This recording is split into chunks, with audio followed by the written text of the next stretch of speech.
बीते कुछ सालों में लोगों के बीच गाड़ियां खरीदने का चलन काफी तेजी से बढ़ा है।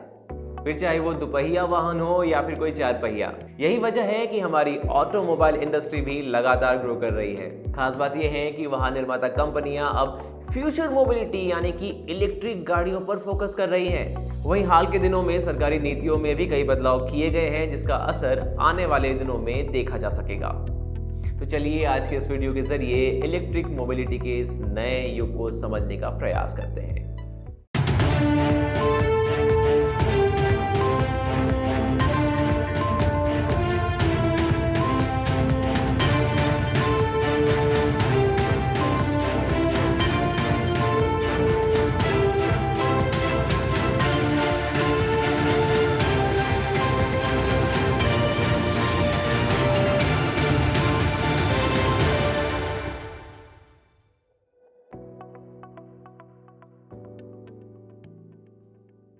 सबसे पहले ये जान लेते हैं कि इलेक्ट्रिक मोबिलिटी के मामले में भारत की मौजूदा स्थिति क्या है।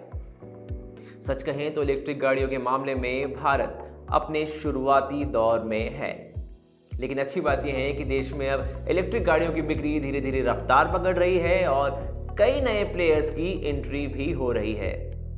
इसके अलावा इलेक्ट्रिक गाड़ियों के निर्माण के लिए कई नए मैन्युफैक्चरिंग हब्स तैयार किए जा रहे हैं।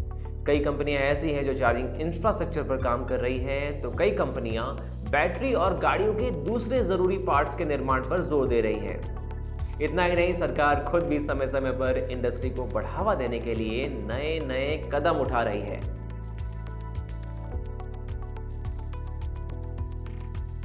यदि हम इलेक्ट्रिक गाड़ियों को लेकर राज्यों की स्थिति पर गौर करें तो इस फहरिस्त में सबसे पहला नाम आता है कर्नाटक का, जिसने इस क्षेत्र में किसी झंडा बरदार की भूमिका निभाई है।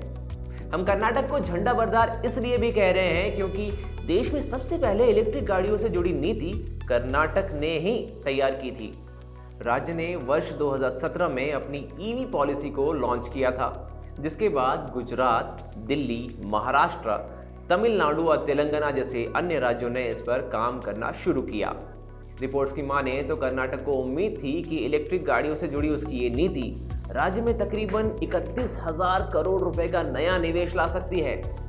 बहरहाल राज्य में ईवी मैन्युफैक्चरिंग और इंफ्रास्ट्रक्चर पर अब तक कितना निवेश किया गया है, इससे जुड़ा कोई ठोस आधिकारिक आंकड़ा तो नहीं मिल पाया है, लेकिन ये बात साफ है कि इस क्षेत्र में राज्य काफी अच्छा काम कर रहा है। यही वजह है कि महिंद्रा इलेक्ट्रिक, रेवा, एथर एनर्जी और ओला इलेक्ट्रिक जैसी कई बड़ी इलेक्ट्रिक मोबिलिटी कंपनियां कर्नाटक में अपने पांव जमाए हुए हैं।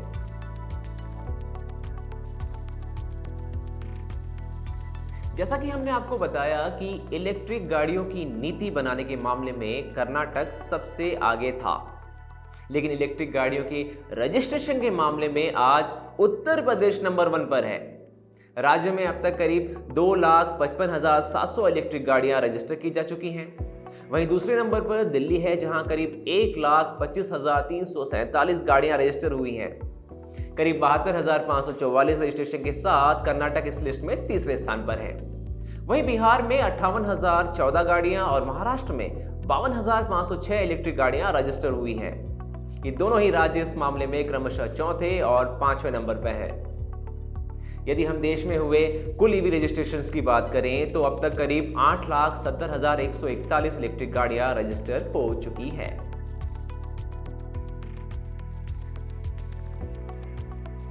यहां बताना जरूरी है कि देश में इलेक्ट्रिक गाड़ियों को बढ़ावा देने के लिए सरकार भी कई तरह के प्रयास कर रही है। Faster adoption and manufacturing of hybrid and electric vehicles in India यानी कि फेम स्कीम इसका सबसे बड़ा उदाहरण है। इस स्कीम के तहत इलेक्ट्रिक गाड़ियों की खरीद पर सरकार ने कुछ इंसेंटिव्स तय किए हैं। पहले इसके तहत करीब 20% तक की सब्सिडी मिलती थी, लेकिन कुछ संशोधनों के बाद अब अधिकतम 40% तक की सब्सिडी ली जा सकती है। इस स्कीम को 10,000 करोड़ के बजट के साथ वर्ष 2019 में लागू किया गया था। जानकारी के मुताबिक नवंबर 2021 तक करीब 1,65,000 गाड़ियों को इस स्कीम का लाभ मिल चुका है। फेम स्कीम के अलावा इलेक्ट्रिक गाड़ियों के लिए एक मजबूत मैन्युफैक्चरिंग इकोसिस्टम तैयार करने के लिए भी सरकार द्वारा कुछ प्रोडक्शन लिंक इंसेंटिव स्कीम्स भी चलाए जा रहे हैं। ये स्कीम्स काफी फायदेमंद है।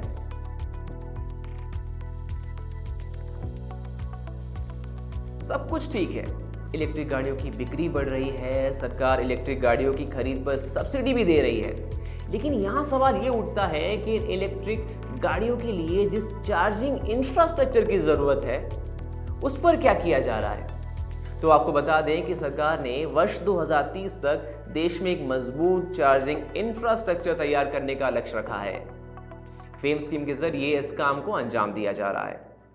पीआईबी की हालिया रिपोर्ट के मुताबिक फेम स्कीम के पहले चरण के तहत बेंगलुरु, चंडीगढ़, जयपुर और दिल्ली एनसीआर जैसे बड़े शहरों के लिए करीब 520 चार्जिंग स्टेशन सैंक्शन किए गए थे। इनमें से करीब 447 चार्जिंग स्टेशन इंस्टॉल भी किए जा चुके हैं। वहीं स्कीम के दूसरे चरण के तहत सरकार ने करीब 2877 नए चार्जिंग स्टेशन के लिए मंजूरी दी है। इन चार्जिंग स्टेशंस को देश के 68 अलग अलग शहरों में इंस्टॉल किया जाएगा। चुनिंदा कंपनियों को इसके लिए टेंडर भी दिए जा चुके हैं। 12 नवंबर 2021 को ही करीब 1797 चार्जिंग स्टेशन के लिए संबंधित कंपनियों को लेटर ऑफ अवार्ड दिया जा चुका है। इसके अलावा सरकार देश के 16 एक्सप्रेसवे और 9 हाईवेज के लिए 1576 चार्जिंग स्टेशन सैंक्शन कर चुकी है। आने वाले दिनों में देश का चार्जिंग इंफ्रास्ट्रक्चर और भी ज्यादा मजबूत होने वाला है।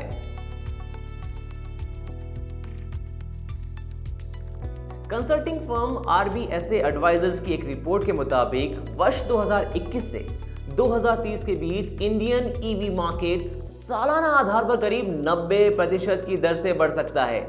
जी हां, वर्ष 2030 तक इलेक्ट्रिक गाड़ियों का मार्केट करीब 150 बिलियन यानी कि 11,10,000 करोड़ रुपए के करीब पहुंच सकता है, जो कि एक बड़ी बात है। इसके अलावा देश के ऑटो एग्जीक्यूटिव्स के साथ किए गए एक हालिया सर्वे के मुताबिक वर्ष 2030 तक कुल गाड़ी बिक्री में करीब 39% हिस्सा इलेक्ट्रिक गाड़ियों का हो सकता है। हालांकि इस बीच सप्लाई चेन और लेबर शॉर्टेजेस जैसी परेशानियों से निपटने की जरूरत भी पड़ेगी, तब जाकर ये आंकड़ा हासिल किया जा सकता है। वहीं एक अन्य रिपोर्ट बताती है कि इलेक्ट्रिक गाड़ियों से जुड़ी टेक्नोलॉजी में R&D बहुत इंपॉर्टेंट है, उस पर निवेश किया जाना बहुत जरूरी है। फिर चाहे वो ऑटोमोबाइल प्लेटफॉर्म हो या फिर बैटरी या फिर चार्जिंग टेक्नोलॉजी। रिपोर्ट के मुताबिक जुलाई 2021 तक इस पर करीब 25,000 करोड़ रुपए का निवेश किया गया है।